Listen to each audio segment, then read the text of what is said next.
Welcome to this Wednesday edition of Market Mantra, the program in which we give you a complete update on the economic, business and stock market news of the day. I am Anubha Rohatgi and with me is my co-anchor in Hindi, Manoj Pathak. नमस्कार, market मंत्र के आज के अंक में आपका स्वागत है। आधे घंटे के इस कार्यक्रम में हमेशा की तरह देश और दुनिया की चुनी हुई कारोबारी, आर्थिक और शेयर बाजार से संबंधित ताजा खबरों को लेकर हाजिर हैं। हमारे साथ खबरों पर चर्चा के लिए ऑनलाइन आमंत्रित हैं आर्थिक मामलों के देश के जाने माने विश्लेषक जयंत दास। जयंत, कार्यक्रम में आपका स्वागत है। शुक्रिया। आइए शुरुआत करते हैं अंग्रेजी में हेडलाइन से, जिसे लेकर मौजूद हैं Anubha Rohatgi. Thank you Manoj. Domestic markets snap 3-day rising streak. Sensex falls below 50,000 mark. Nifty drops 0.5%. Global markets in US, Europe and Asia also fall on COVID and inflation worries. And country's biggest oil company, Indian Oil, reports 8,781 crore rupees net profit in the March quarter. घरेलू share बाजार में पिछले 3 सत्रों से जारी तेजी का सिलसिला थमा। सेंसेक्स 50,000 के स्तर से नीचे फिसला। निफ्टी 0.5% घाटे के साथ हुआ बंद। कोविड मामला बढ़ने और मुद्रास्फीति की आशंका से अमेरिका, यूरोप और एशिया के शेयर बाजारों में हुई गिरावट और देश की सबसे बड़ी तेल कंपनी इंडियन ऑयल ने मार्च में समाप्त तिमाही में शुद्ध लाभ बढ़कर 8,781 करोड़ रुपए पर पहुंचने की खबर दी।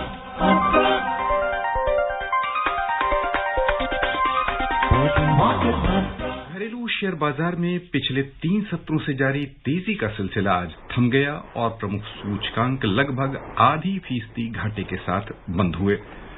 अंतर्राष्ट्रीय बाजारों से भी कमजोरी का संकेत मिला, जिसका घरेलू शेयर बाजार पर असर देखने को मिला। बॉम्बे स्टॉक एक्सचेंज का सेंसेक्स उतार चढ़ाव के बीच हुए कारोबार के अंत में 291 अंक यानी 0.6% की गिरावट लेकर एक बार फिर से 50,000 के स्तर से नीचे आता हुआ 49,903 पर बंद हुआ। उधर नेशनल स्टॉक एक्सचेंज का निफ्टी 78 अंक यानी 0.5% घटकर 15,030 दर्ज हुआ। हालांकि छोटी और मझोली कंपनियों का प्रदर्शन सेंसेक्स और निफ्टी पैक की तुलना में बेहतर रहा। विस्तृत बाजार में निवेशकों ने छोटी और मझोली कंपनियों के शेयरों की अच्छी खासी खरीदारी की। बीएसई मिड कैप इंडेक्स 0.5% बढ़त के साथ बंद हुआ। स्मॉल कैप इंडेक्स में 0.4% की वृद्धि हुई। Snapping 3 sessions of rising streak, the Sensex at the Bombay Stock Exchange declined 291 points or 0.6% today to end the volatile day below the 50,000 mark at 49,903 amid weak global markets. The Nifty at the National Stock Exchange fell 78 points or 0.5% to end at 15,030. But in the broader market, outperforming the Sensex, the BSE Mid-Cap Index jumped 0.5% and the Small Cap Index added 0.4%. Market breadth on the BSE was weak. Among the BSE sectoral indices, the Realty Index was a top gainer with a rise of 2.2%. Health and Power indices jumped 1.2% each. Energy Index gained 0.4%. And the Oil and Gas Index advanced 0.2%. Among the losers, Telecom Index declined the most at 1.2%. Metal, Finance and the Auto indices dropped 0.8% each. And Banking Index lost 0.7%. IT Index and the Capital Goods Index ended flat. रुपए की स्थिति पर नजर डालें तो अंतर banking विदेशी मुद्रा बाजार में $1 की तुलना में रुपया आज 12 पैसे कमजोर हुआ, 73 रुपए 16 पैसे पर आ गया। Jayanto, we've been seeing that for the last 3 sessions, as we just read that, the markets had been rising, but today there was a 291 points drop. And do you see it basically because of the weakening global markets, or does it have any domestic reasons as well? Well, I guess there is some profit booking which has happened in the banking and the auto sector, which saw some phenomenal rise in the last 2 days. And in addition to that, a bit of a global meltdown which has resulted in the markets, But anyway, I actually, if you ask me very frankly, I won't lose much sleep over the slippages today in terms of where the markets are. You don't see that decline of over almost 300 points as that much of a reason to worry? No way. I mean, at least at these around 50,000 levels, I believe market it's a good signal that market should remain range down to some extent. And of course, the figures related to COVID, our domestic figures for the first time, I think since April 10th, our net addition to the overall new cases has been around 2 lakh, some 30,000-40,000 new cases mark, which is showing some sort of a bending of the curve, as been some of the hotspots which are now almost gearing up to see a much more lower rate of COVID situation. But having said that, I guess the next 2 to 3 weeks, where at least 98% of India is in a lockdown mode, yes, it's an important watch and wait to see how it pans up and how fast the COVID situation actually stabilizes to that extent. But, I mean, talking about the global markets, investors also seem to be concerned about rising inflation, and they will be looking out for the Federal Open Market Committee when it publishes the minutes from its April meeting later today. Can you explain for our listeners what is the U.S. Federal Open Market Committee figures and how it is likely to impact global markets? Well, more than impact, I think they are going to give a directive in terms of where exactly they believe the global scenario, specifically related to economic indicators, are headed.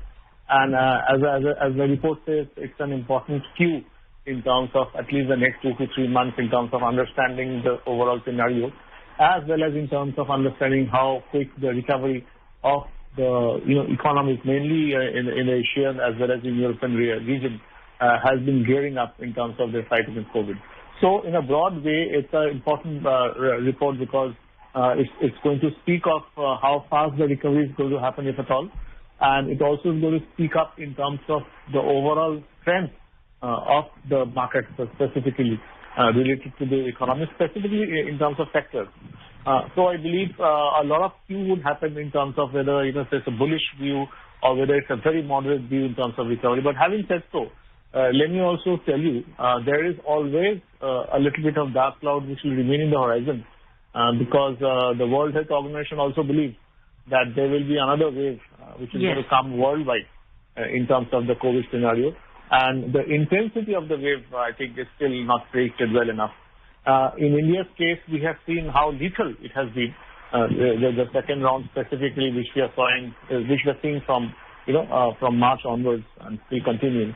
The fears are that if the Indian situation doesn't get controlled, a bit more faster than what it is at this stage, the world may go into another sort of a semi-shock sort of a state in terms of another wave happening. And as I said, the caution from World Health Organization is also an important matter to be concerned and to overall assess what your future will be, at least in the next 3 to 6 months.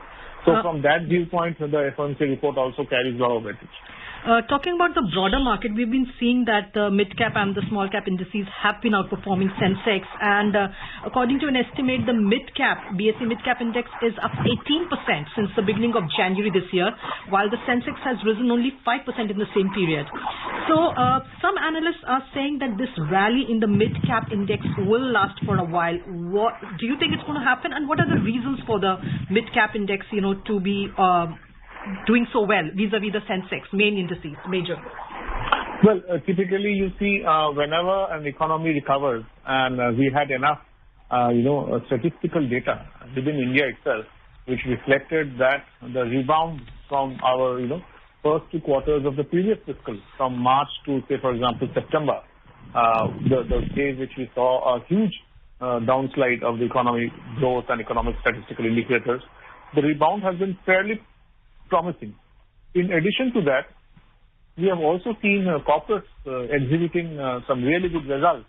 And I do believe the present buoyancy in the market is a direct reflection of the good results which across the board, at least sectorally in some of the good sectors, the corporates have exhibited. Now, coming back to the exuberance which we are witnessing in the mid-cap sector, what I do believe is the sustenance of the Sensex, and that's if I take you back to my initial part of the comments today when we opened the program, where I said that we'll not be much worried if the Sensex flickers around a 200-300 point fall or a 400 point raise at this point of time, so long as the Sensex remains range bound between, say, 49 to 50,500, 51,000 levels. Because this particular range boundness has happened in a situation where we have seen alarming cases to almost 4 lakh cases, new cases are being added. and the resilience of the stock markets have withstood those sorts of scenarios over the last few weeks.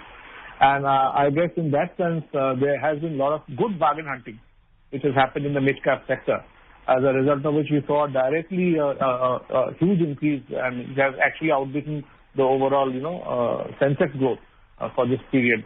But these are, important waters for any investor to, stay invested or book your profits and move out.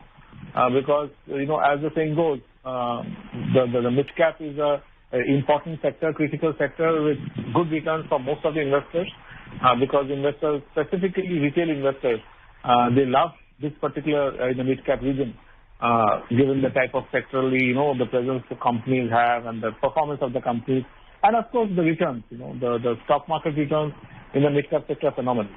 So I guess it has to be a very cautious approach. Despite an extremely good broad-based rally in the mid-cap sector, we should not forget that when a fall happens, to a great extent, yes, the fall is much more severe in the mid-cap sector. I'm not even discussing small caps because I don't think it needs a discussion in terms of what should happen in the small cap. Is completely a much more gray area. But as I said, in mid-cap sector, once again, the traditional choosing of good companies as a benchmark for all your investments should remain. Don't get, very buoyant in terms of returns of, 15, 20, 30% over a period of 1 month and things like that. That would actually harm your investment, healthy investment practices to a great extent, and also would increase your risk appetite and your liabilities hugely. So good, you're riding the waves of the mid-cap growth in the last 2-3 months, fine, but do remain invested in actually good stocks, good performing companies. In the large cap stocks, basically those large cap stocks are what are going to give you better in returns in the long run. The stability is much more, because the Sensex also has the better ability to absorb those, fluctuations that you're talking about. Right. जयंतु, श्रोताओं को आपने बहुत ही अच्छी जानकारियां दी हैं, उपयोगी जानकारियां दी हैं कि कोविड की जो दूसरी लहर आई, उस लहर के बावजूद बाजार में जो बाजार की जो मजबूती है वो बनी हुई है और 50,000 के आंकड़े के आसपास एक बार फिर से यानी लौटता थोड़ा सा नीचे जाता और रहा है, और उसमें अच्छी कंपनियों के प्रदर्शन से यानी जिनका प्रदर्शन रहा है उसमें निवेशक का रुझान, दिलचस्पी लगातार बनी हुई है। यहाँ हम आपका ध्यान आकृष्ट करना चाहेंगे उन सेक्टरों की तरफ जो अपेक्षाकृत ऐसे माहौल में बेहतर रिटर्न दे रहे हैं और आने वाले दिनों में जिनमें लगता है कि वहां पर यदि हमारे आम श्रोता हैं वो ध्यान दें तो उनको बेहतर अपने निवेश का परिणाम निकल सकता है। कौन से ऐसे सेक्टर आपको लग रहे हैं? देखिए, सेक्टरली अगर मैं कहूँ तो खास करके कोविड को देखते हुए पिछले 1 साल का दौरान और इससे आगे, देखिए कोविड का सिलसिला ऐसा तो नहीं है कि अगले 2, 3, 4 साल लगातार ऐसी स्थिति बने रहेगी। हमेशा देखा जाता है जब एक मेजर पैंडेमिक हुए हैं, आई मीन हुआ करीबन 100 साल पहले स्पेनिश फ्लू, ऐसा नहीं कि हर साल पैंडेमिक होते हैं, लेकिन जब भी एक इस तरह का एक major fall out of economic activity होते हैं तो रिबाउंड काफी अच्छा आता है और इस रिबाउंड का दौरान कुछ क्षेत्र में काफी ज्यादा फायदा भी होते हैं और मैं मानता हूं कि भारत में खास करके I am very very happy and I am very very confident on banking sector अगर आप देखें। दूसरी रहा आपका ऑटो क्षेत्र में अगर आप देखें।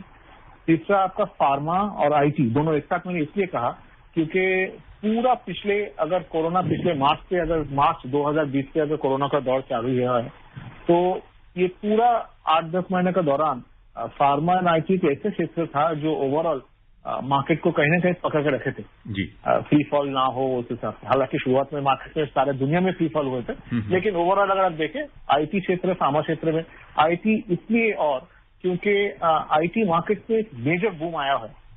ज्यादातर लोगों का शिफ्ट हो गया वर्क फ्रॉम होम मॉड्यूल से। आईटी कंपनीज में काफी हद तक पैसा बचा है। कुछ कंपनीज जैसे ट्रांसनेशनल्स का अगर बात करें, गूगल ने करीबन $1 बिलियन बचाया है वर्क फ्रॉम होम मॉड्यूल से जी। तो इस तरह का सेविंग्स भी कहीं कहीं क्षेत्र में देखा जा रहा है। और आईटी मॉडल्स में जहां पे पूरा वर्क फ्रॉम होम का कॉन्सेप्ट इंट्रोड्यूस हुआ है वहां पे आईटी के ऊपर निर्भरता कुछ ऐसे क्षेत्र में हुआ है जो पहले कभी नहीं था जी। जैसे आप एजुकेशन का बात करें, एजुकेशन सारे आईटी मॉडल में चले गए, तो ये सारे चीजें की वजह से मैं मानता हूँ आईटी क्षेत्र एक अट्रैक्टिव क्षेत्र है। मेटल्स का क्षेत्र वंस अगेन नाउ मेटल्स का जो प्रॉब्लम है वो ये है कि ज्यादातर लोगों को मेटल्स का उतना समझ नहीं होता है। कि एल्यूमिनियम, स्टील, या कोई भी क्षेत्र में वो लोग कैसे इन्वेस्ट करेंगे, कैसे इन्वेस्ट, प्राइस का दर। तो इसमें अगर आप चाहे, इसमें रुचि अगर आपका हो अलग से, तो इसमें बेशक थोड़ा बहुत रिसर्च करें, रिसर्च करके कोशिश करिए, इसमें कुछ जानकारी लेके अच्छा कंपनी ढूंढे, क्योंकि काफी अच्छा परफॉर्मिंग सेक्टर ये भी रहा। तो मेरे ख्याल से मोटा मोटा करीबन 5 क्षेत्र तो मैं आपको बता ही दिया। जी। और हमारा श्रोताओं के लिए फिलहाल अगर वो लोग स्पेसिफिक क्षेत्र विशेष नजर रखते हैं तो अपना जो पसंदीदा क्षेत्र है उसमें बेशक काम करे, बेशक उसमें अलग से रिसर्च करके अपना निर्णय ले। लेकिन ओवरऑल अगर सेक्टरली बात करें तो ये 5 क्षेत्र मैं मानता हूँ आने वाले 1-1.5-2 साल का दौरान काफी हद तक overall stock market, overall Sensex को दिशा दिखाएंगे। Then the reality sector has also been doing relatively well. I mean, of course, it has seen ups and downs like any other sector, but that's another sector that has seen, that has been doing well. What would you say to that? Frankly, the realty sector has been quite a surprise for me in terms of its performance. Because I assumed personally, and I mean happy to be proven wrong, I assumed that it will go for a major spiral crash. During the COVID month, last year. And it actually didn't happen. A lot of this, of course, for some of the companies which had issues right from pre-COVID days also in terms of the money management and other markets and things like that. But the good companies showed extremely good resilience. Although there was a price fall of around 15 to 20% in major cities because of the COVID outbreak, but they held on well. And I think I was very impressed in the realty sector per se in terms of how it rode the COVID wave. So if you ask me, I believe it's one of the star sectors which despite the severe backlash in terms of extremely low market demand and people losing jobs and things like that, unable to have a new fresh market in terms of selling their existing inventories and all, some of the companies have held on really well, and that's a surprise for me. Jain, तो एक थोड़ा सा कह लें कि जो हमने चर्चा की उसी से जुड़ा हुआ सवाल है कि जो कोविड से परिस्थितियां उत्पन्न हुई उनमें आईटी सेक्टर में बूम आया, हेल्थ सेक्टर में तो आना तय ही माना जा रहा था, बैंकिंग में भी आया, लेकिन जो काम करने की सारी परिस्थितियां बदली हैं उसमें टेलीकॉम सेक्टर का भी महत्वपूर्ण योगदान रहा। लेकिन क्या टेलीकॉम सेक्टर भारतीय परिवेश में आकर्षक बन सकेगा आने वाले दिनों में, ऐसा लग रहा है? देखिए, टेलीकॉम में खास करके आपको भी पता है हमारा देश में ज्यादा प्लेयर्स रहे नहीं जी, और गिनी चुनी 3 या 4 प्लेयर्स के अंदर अगर बात करें, हम नाम नहीं लेना चाहेंगे जी। लेकिन सबको पता है टेलीकॉम में कौन सा 3 प्लेयर्स इस वक्त मौजूदा हमारा देश में है या 4 प्लेयर्स जो मौजूदा देश में है। तो ओवरऑल एक आपस में इन लोग का एक कंसोलिडेशन होंगे और टेलीकॉम का जितना भी लीडर्स है इंडस्ट्री में जी, उन्होंने भी अलग से कहा है कि फाइनली जो टेलीकॉम क्षेत्र में कहीं ना कहीं स्टेबिलिटी आके रुकेंगे 2 विशेष कंपनियों जी, और फिर से मैं नाम नहीं लूंगा लेकिन ये जरूर है कि as a good performing sector खास करके टेलीकॉम का एक कंपनी बहुत अच्छे से परफॉर्म कर रहा है और उम्मीद ये है कि इस वक्त जिस तरह का उनको नया एक कंपनी के द्वारा जो चुनौती पिछले 3-4 साल पहले मिला था जी, उस चुनौती को उभर के वो लोग आगे आके अपना फिगर्स कॉन्सोलिडेट किए, मार्केट कॉन्सोलिडेट किए और इवन आरपी जो एवरेज रेवेन्यू पर यूजर आज का तारीख में वो भी उन्होंने काफी करीबन 10 से 12% वृद्धि भी की है। तो हम सबको पता है कि तीन कंपनी भी है, तो आप थोड़ा अपना तरफ से इसको रिसर्च करें और समझे कि टेलीकॉम क्षेत्र में कौन सा कंपनी में आप निवेश करना चाहेंगे जी। आइए खबरों का सिलसिला आगे बढ़ाते हैं, नजर डालते हैं एशियाई शेयर बाजार पर, जहां कुल मिलाकर गिरावट का असर अधिक दिखा है। जापान का निक्केई 225 सूचकांक 1.3% घाटे में रहा। निवेशकों के बीच देश में कोविड मामले बढ़ने की आशंका, इसके अलावा स्वास्थ्य कर्मियों की सीमित संख्या और अस्पतालों में बेड की संख्या कम रहने की चिंता देखी गई। इन सब का विपरीत प्रभाव बाजार पर पड़ा। बैंक और एनर्जी सेक्टर से जुड़ी कंपनियों के शेयरों की अगुवाई में बिकवाली की गई, जिससे चीन का शंघाई कंपोजिट इंडेक्स 0.5% नीचे आकर बंद हुआ। इसके अलावा वहां डिजिटल करेंसी से संबंधित शेयरों में भी गिरावट हुई।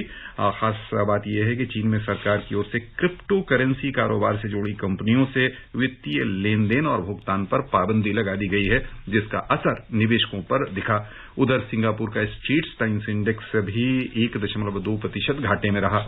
दूसरी ओर निवेशकों की सक्रिय भागीदारी से दक्षिण कोरिया का कोस्पी 1.2% लाभ में रहा। हांगकांग का शेयर बाजार सार्वजनिक अवकाश के कारण आज बंद रहा। यूरोपीय बाजारों की ओर चलें तो समाचार तैयार किए जाने तक वहां नरमी बनी हुई थी। अमेरिका में मुद्रास्फीति बढ़ने की आशंका तथा मौद्रिक नीति सख्त किए जाने की चिंता यूरोपीय शेयर बाजार में आज दिख रही है। ताजा समाचार मिलने तक अंतर्देशीय कारोबार में लंदन का FTSE 100 1.1% घाटे के साथ कारोबार कर रहा था। फ्रांस का CAC 40 लगभग 1% नीचे चल रहा था, जबकि जर्मनी के डेक्स में 1.3% की गिरावट थी। Moving on to the U.S. markets. The U.S. markets fell yesterday due to a big drop in telecom stocks and weak housing starts data that overshadowed better than expected earnings from Walmart and Home Depot. So the Dow Jones Industrial Average fell 267 points or 0.8% to 34,061. The S&P 500 lost 35 points or 0.9% to close at 4,128. And the Nasdaq Composite dropped 75 points or 0.6% to 13,304. The three main indices opened higher after Walmart raised its full-year earnings forecast and Home Depot reported quarterly same-store sales above estimates. 8 of 11 major S&P sectors ended the session in the red, with energy and industrials having largest percentage decline. AT&T shed 5.8%, among the biggest percentage decliners in the S&P 500, after the telecom firm said it would cut its dividend payout ratio as a result of its $43 billion media asset deal with Discovery Inc. In economic news, data showed U.S. home building fell more than expected in April. The Wall Street has been volatile in recent days, with investors worried that an overheating economy could prompt the Federal Reserve to rein in its monetary support, following a spike in volatility last week after strong inflation readings.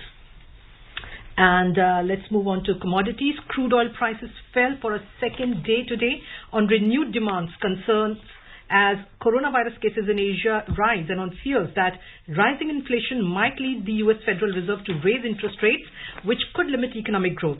So Brent crude oil futures fell 85 cents to $67.86 a barrel after briefly climbing above $70 on Tuesday.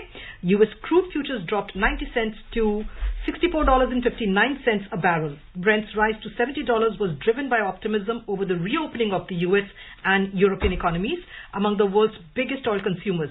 But it later retreated on fears of slowing fuel demand in Asia as COVID-19 cases surge in India, Taiwan, Vietnam and Thailand, prompting a new wave of movement restrictions. Uncertainties over inflation also prompted investors to reduce exposure to riskier assets like oil. There are speculations that the Federal Reserve might raise rates because of inflation fears, weighed on the outlook for growth and in turn on commodities demand. Jayanto, crude oil prices have fallen for the second straight day on concerns of coronavirus cases in Asian, of course, basically in Asia. Do you see the prices going down further, or will it come back to the, psychological mark of $70? It actually, follows almost a real-time scenario in how COVID is panning up globally. So obviously, if I would be knowing exactly how oil would go on, means I would be knowing how COVID would go on for the next 3 to 4 months, right, which is a wild guess for anyone. I mean, no one knows where COVID will be headed globally in terms of the waves and things like that. But having said so, what I do believe is there will be, a downward pressure of oil to some extent, more than an upward pressure, for the very reason being because we expected this particular summer things to consolidate globally in terms of COVID cases. Now, Europe is limping back to normalcy at a fast pace. Some of the, Western European nations also are opening up very fast. They are removing the lockdowns and they are trying to come back to almost normal situation than what it was like pre-COVID days. But having said so, you also have just shared a story of how, the resurgence of COVID to some extent is happening in, although very tiny nations like Taiwan and Thailand, yes, and all. But there is a pronounced presence and resurgence coming back. Now, how severe it will be depending on how the respective governments are able to tackle it locally. But then, as I said, it's a very small global village, which we know. And at this point of time, it's very critical to understand that any signals for a consistent spread, when I say consistent, it can be a week-to-week spread among, say, 2, 3, 5 nations together at one go, could have a severe, severe dampener for global oil prices to their extent. Right. Because that would indicate the recovery to getting postponed that much further. आइए चलें सराफा बाजार। अंतर्राष्ट्रीय बाजारों में कमजोरी के रुख के बीच घरेलू सराफा बाजार में आज सोने और चांदी की चमक फीकी रही। मल्टी कमोडिटी एक्सचेंज में जून महीने में आपूर्ति किए जाने वाले सोने का मूल्य 263 रुपए घटा 48,044 रुपए प्रति 10 ग्राम पर आया। जुलाई महीने में आपूर्ति की जाने वाली चांदी 1,345 रुपए घटकर 71,851 रुपए प्रति किलो पर आ गई। अंतर्राष्ट्रीय बाजारों में सोने का मूल्य कमजोर हुआ, $1,866 प्रति औंस रहा। चांदी $27.67 प्रति औंस के स्तर पर कारोबार होती रही। And let's move on to some corporate earnings results. Country's biggest oil company, Indian Oil Corporation, today reported a net profit of 8,781.3 crore for the March quarter. The company had registered a loss of 5,185.3 crore rupees in the same period last year, but posted a sharp 78.6% growth in profits at 4,916.6 crore rupees in the December 2020 quarter. The company has declared a dividend of 1.5 rupees per equity share. And continuing with the news, the offer for sale of specified undertaking of the Unit Trust of India or SUTI shares in Axis Bank got good response on day one.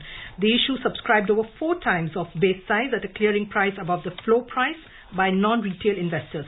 SUTI has decided to exercise the green shoe option. Retail investors will get a chance to bid tomorrow.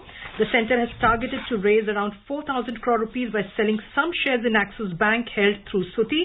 As of March 31st, 2021, SUTI holds a 3.45% stake in Axis Bank. आइए खबरों का सिलसिला आगे बढ़ाते हैं। केंद्र सरकार ने कहा है कि मौजूदा रबी विपणन सीजन के दौरान पिछले वर्ष इसी अवधि की तुलना में 24% अधिक गेहूं की खरीद की गई। उपभोक्ता कार्य, खाद्य और सार्वजनिक वितरण मंत्रालय ने एक वक्तव्य में कहा कि इस वर्ष 373,51,000 टन से अधिक गेहूं खरीदी जा चुकी है, जबकि पिछले वर्ष ये खरीद 300 लाख टन के आसपास थी।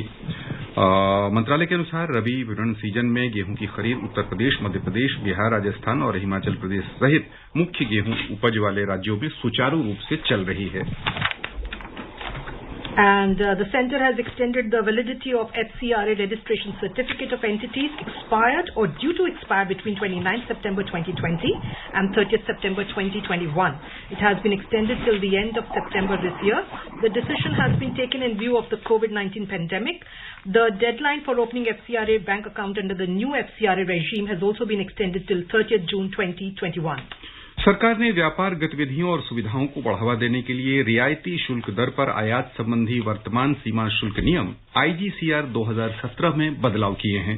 केंद्रीय अप्रत्यक्ष कर और सीमा शुल्क बोर्ड ने संशोधित नियम 2021 के जरिए ये बदलाव किए। IGCR 2017 उन प्रक्रियाओं का निर्धारण करता है जिनके माध्यम से आयातक घरेलू उत्पादन के लिए आवश्यक वस्तुओं के आयात पर सीमा शुल्क छूट का लाभ उठा सकते हैं। वित्त मंत्रालय ने कहा कि व्यापार और उद्योग की जरूरतों के अनुरूप एक प्रमुख बदलाव आयातित वस्तुओं को अंतिम माल की तैयारी के लिए बाहर भेजने की अनुमति दिया जाना है। इस सुविधा से खास तौर से जो छोटे, लघु और मध्यम उद्योग हैं उनको लाभ पहुंचेगा। श्रोताओं की ओर से जयंतो हम आपको यही बहुत बहुत धन्यवाद देना चाहेंगे। शुक्रिया Manoj. Thank you, Jayanto. And before we close, a reminder of the headlines. Domestic markets snap 3-day rising streak. Sensex falls below 50,000 mark. Nifty drops 0.5%. Global markets in US, Europe and Asia also fall on COVID and inflation worries. And country's biggest oil company, Indian Oil, reports 8,781 crore rupees net profit in the March quarter. And that's it in this edition of Market Mantra. We'll be back with a new edition tomorrow at 6:30 p.m. Do join us then. Till then, this is Anubha Rohatgi and Manoj Pathak saying bye-bye. Have a good day. Namaskar.